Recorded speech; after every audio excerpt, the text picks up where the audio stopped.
Hi, you guys. Welcome back to Meaningful Motivations with Tracy Erickson. And of course, if you are new to this channel, welcome. My name is Tracy Erickson, and in this video, I'm going to be telling you guys all about the Bell Witch Poltergeist that took place in the 1800s in Robertson County, Tennessee. So stay tuned.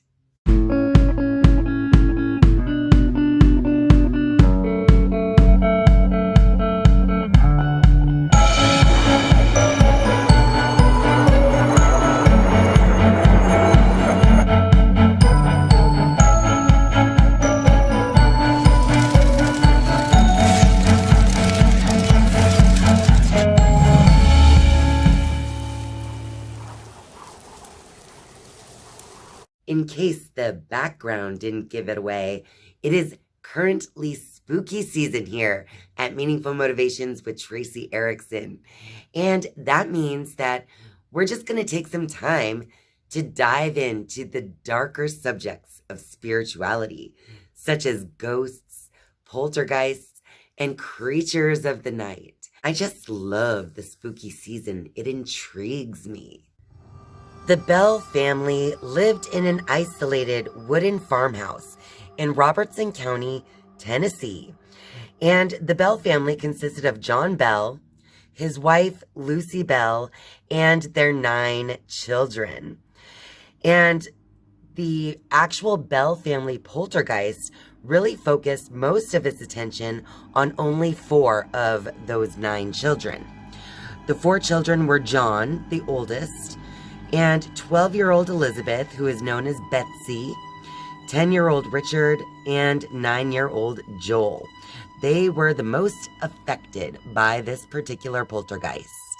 And today's story is definitely spooky, but before we get into it, I just want to take a moment to tell you guys about Tracy's Apothecary. Tracy's Apothecary is my Etsy shop where I sell my handmade essential oil and crystal blends and other products for your ritual needs.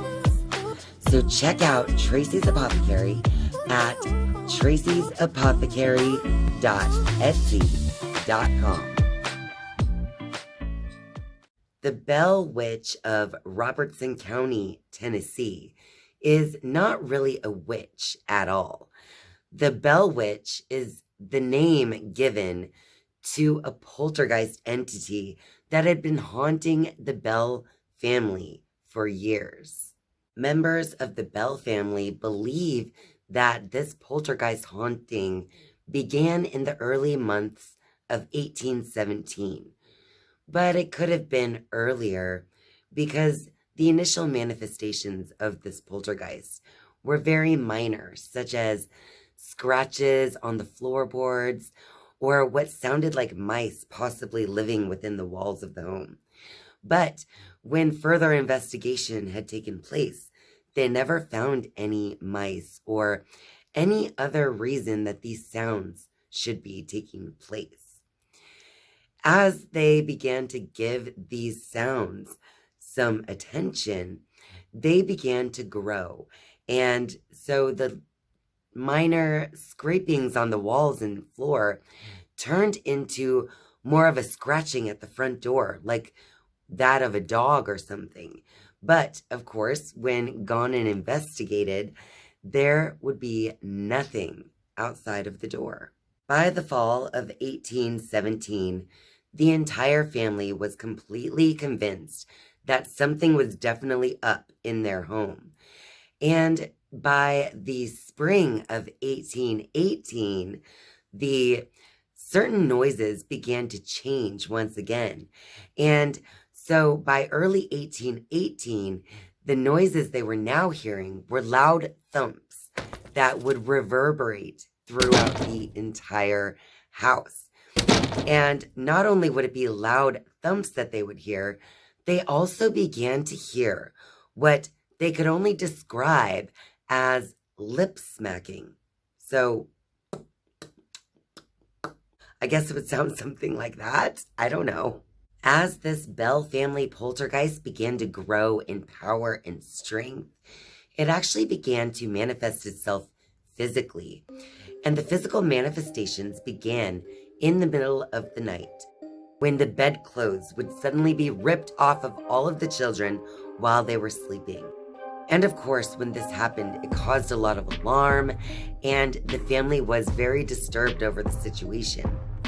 This particular happening went on for many consecutive nights, causing a lot of unrest in the Bell family home.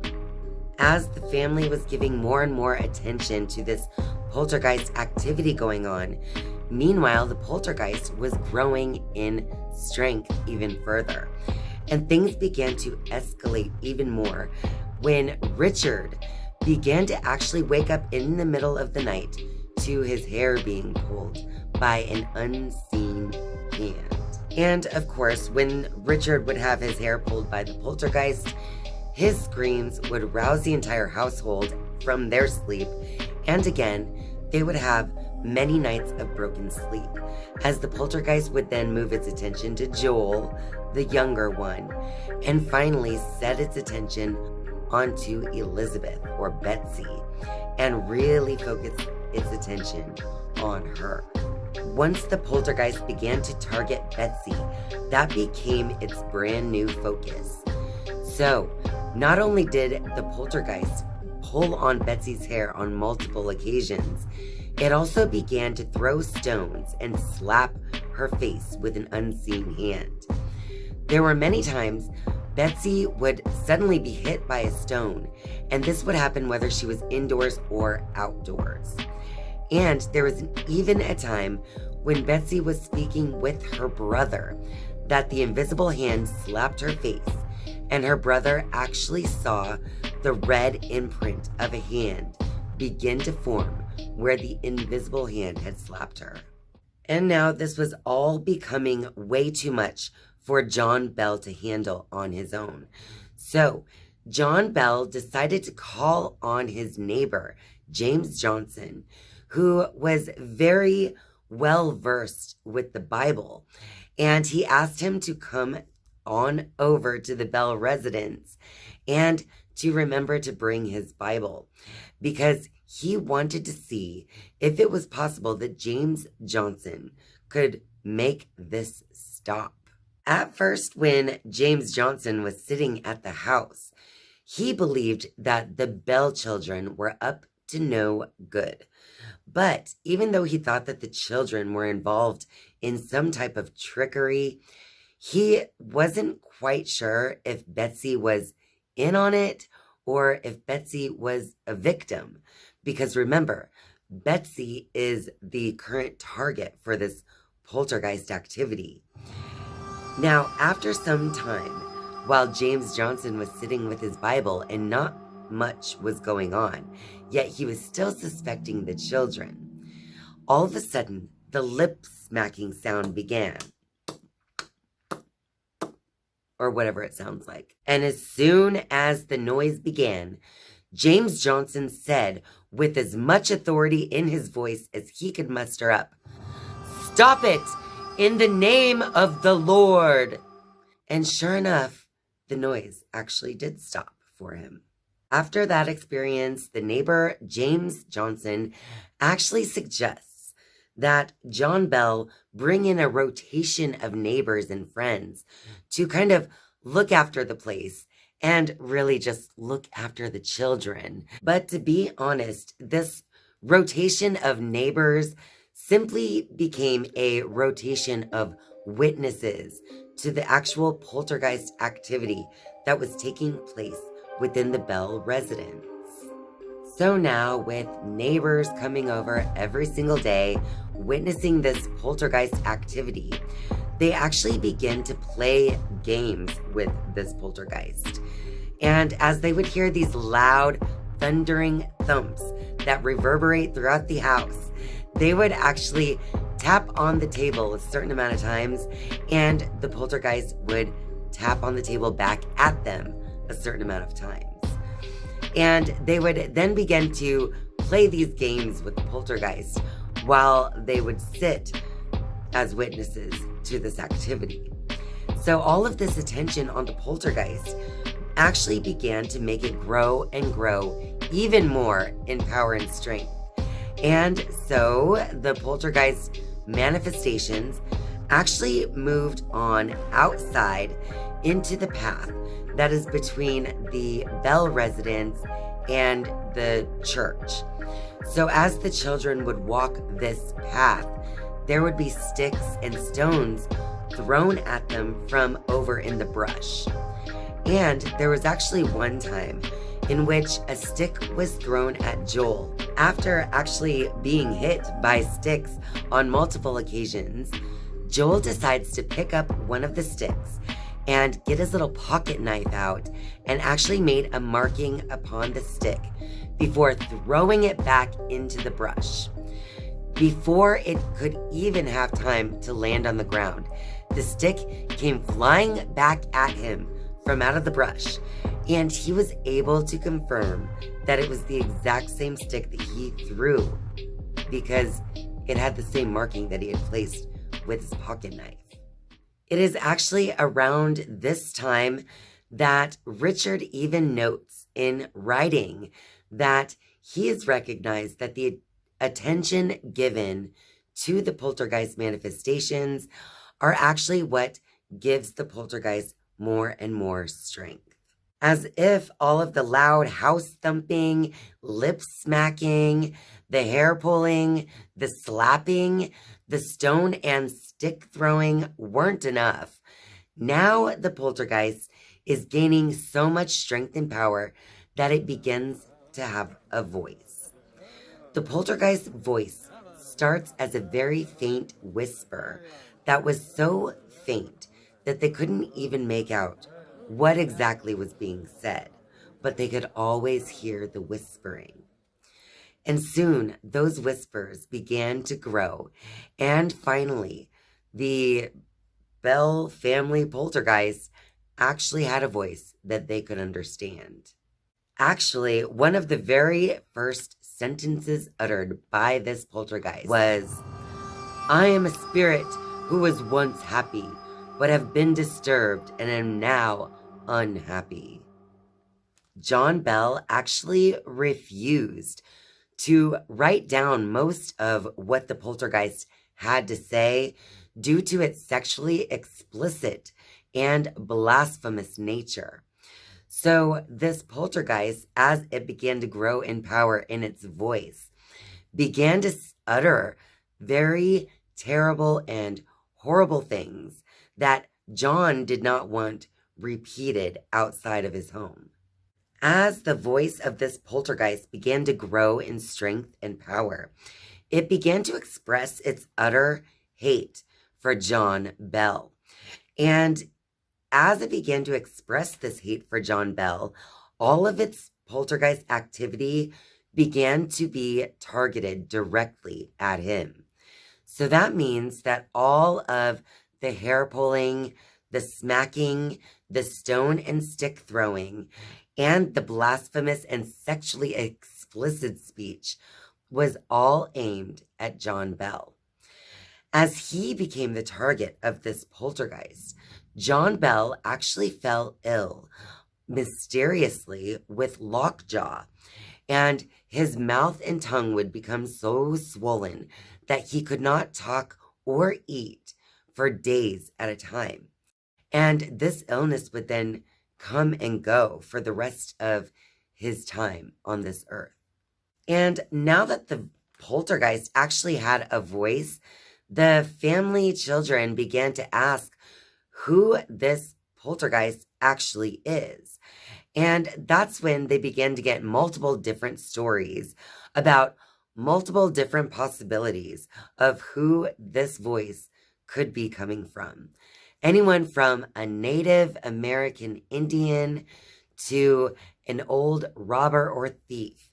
So no one really knew what to believe coming out of this voice, this mysterious voice coming from an invisible source. And it's very strange because while this voice and poltergeist was targeting John Bell in a negative way, it would actually be very kind and courteous sometimes to the other family members, such as John's wife, Lucy. There was actually one time, it is said, when Lucy had fallen ill, and the poltergeist actually manifested a bowl of fruit for her to eat so that she could start feeling better. And so this poltergeist is definitely confusing the family at this point. Now, this poltergeist actually gets the name the Bell Witch because there's an old black shaman in the Robertson County area of Tennessee who is known as Kate Batts. And there were some people who just believed that this Kate Batts was a witch, and so they thought that maybe she was somehow responsible for the strange poltergeist events going on over at the Bell house.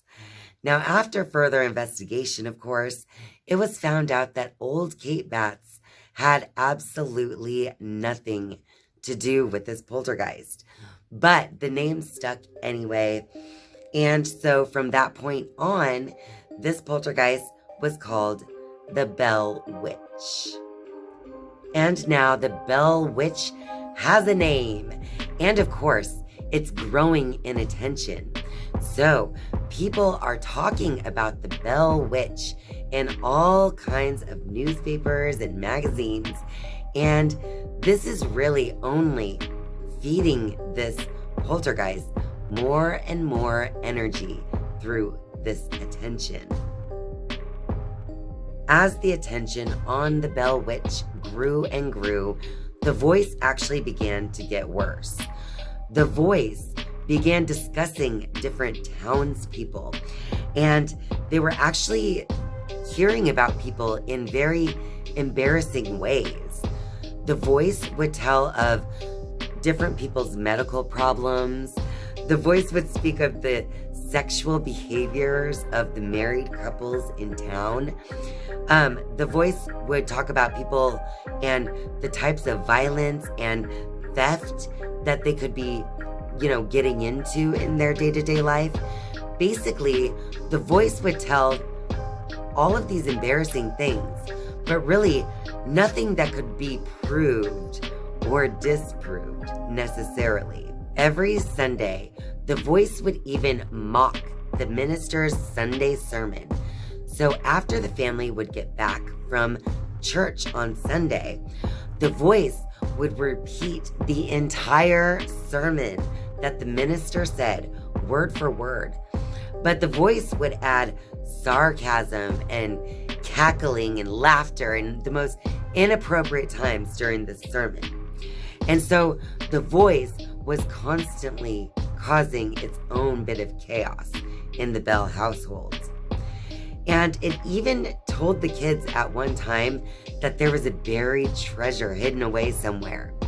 And it told the kids this so often that they actually began to believe it. And so when they finally went searching for this hidden treasure, the voice began to laugh so hard and would never let the kids live it down, constantly laughing at them and reminding them how ridiculous they are for even believing that there would be any hidden treasure hidden anywhere for them. When Betsy started dating a boy, the voice turned its attention over to her once again. And every single time Betsy would go out on a date with her boyfriend, the voice would be over at the Bell house, giving them a play-by-play of exactly what was going on Betsy's date. The voice would even tell the entire family every single time he would hold her hand and every time that he would try to get a kiss from her. And this went on and on until finally Betsy just had to break it off with him because she was really just getting tired of the voice talking about her every single move. On December 18th of 1820, John Bell stated that he was going to go to bed because he wasn't really feeling very well.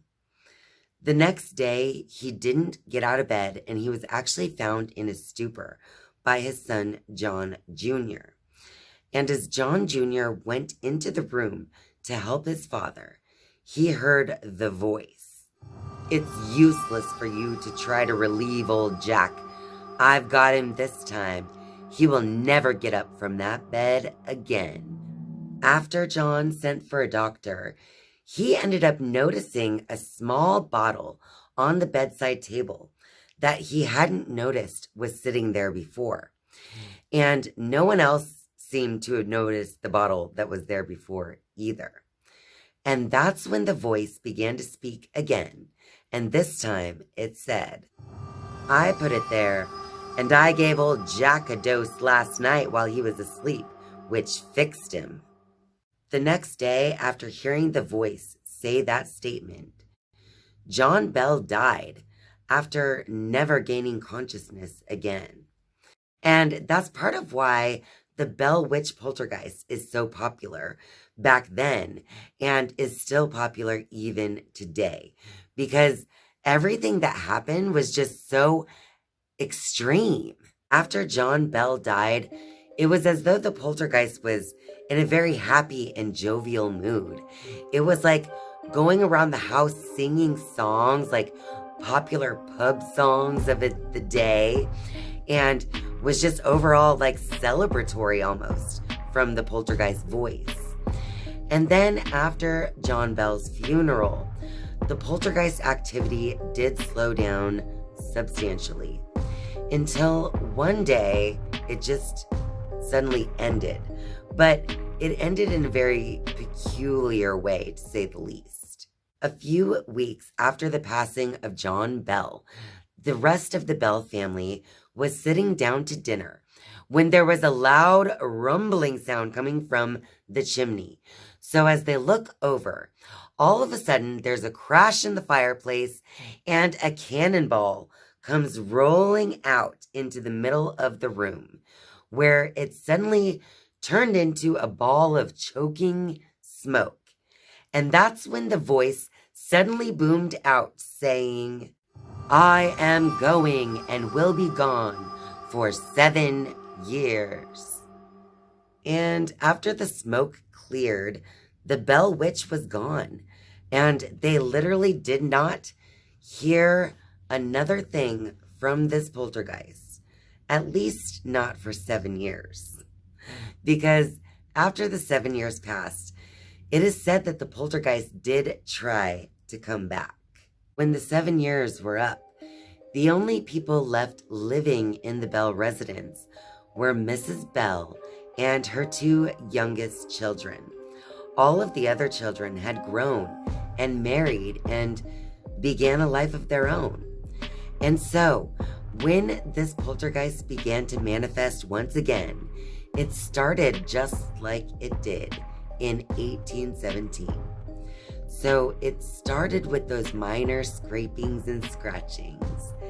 And this time around, Lucy Bell and her children decided to completely ignore the poltergeist manifestations. And that's exactly what they did.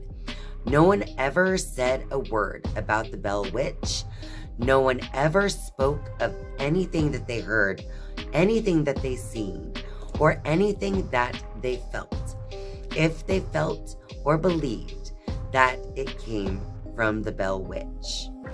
And it actually worked, because the poltergeist ended up going away and never came back again the rest of their lives. But John Jr. says that the second time the poltergeist went away, he could have swore that he heard a voice saying that it would be back, but this time in 107 years. But as of now, 107 years have passed, and I, as far as I know, have seen nothing about this Bell Witch poltergeist coming back to haunt Robertson County, Tennessee. Here's my actual belief about what could have been taking place here in the Bell Witch Poltergeist. A lot of times when there is a poltergeist activity, it is because there is usually a young person in the house who is having a traumatic experience or going through something that they are perceiving as traumatic or life-changing in some way, or possibly even scary. So with 9 children in the household, it is no wonder that a poltergeist targeted this particular family.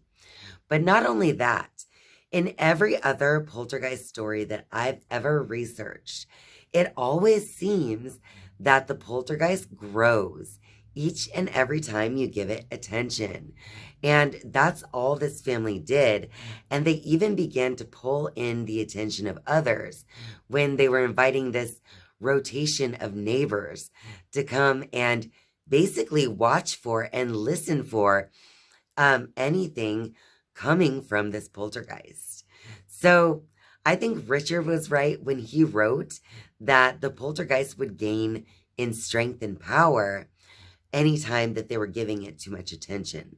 I definitely agree with that.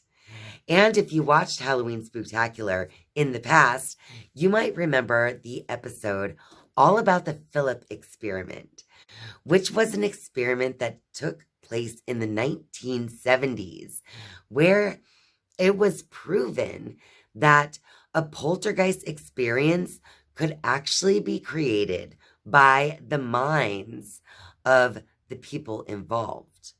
It's a very interesting video, so I'll be sure to link it for you guys in case you want to check it out. So yeah, in the end, I think Lucy Bell was really smart to just kind of ignore the poltergeist when it began to make its manifestations the second time around after the 7 years had passed. And of course, not giving the poltergeist any attention at all was like cutting off its supply, its food source. And that is what caused this poltergeist to finally leave this family alone forever. Well, that about wraps it up for this video. So if you like this video, be sure to click that like button and share this video with all your friends out there. And of course, if you're a viewer but not yet a subscriber, I'm inviting you now to click subscribe down below. And once you have subscribed, you can then turn on that notifications bell if you would like to be notified each and every time I upload a new video. Thank you guys so much for watching and spending your time with me. I love you, and I'll see you next time. Bye.